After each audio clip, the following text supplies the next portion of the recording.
Hello, good morning. So, quick tutorial lang tayo. So, isa ka rin ba sa mga nahihirapan kung paano paganahin ang iyong K9 lavalier microphone? Ito yon. So, ito. So, ngayon for today's video ay tuturo ko sa inyo kung paano nyo siya paganahin. So, screen recording ko lang and then, yung video na to hanggang sa dulo.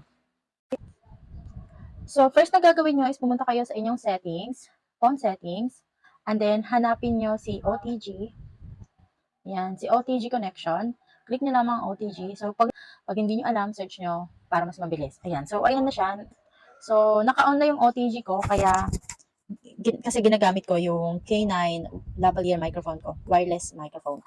So, nakalagay dito, automatically turn off when not in use for 10 minutes. So, ayan. So, naka-on na siya, kaya gumagana na yung ano.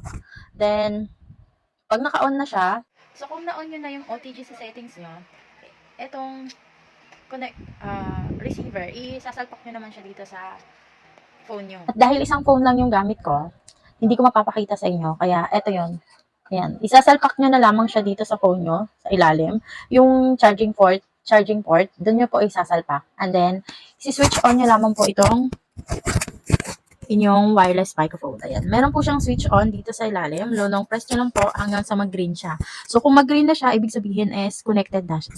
Successfully connected na siya. Kaya, start recording. Yun naman po. Bye! Don't forget to check out.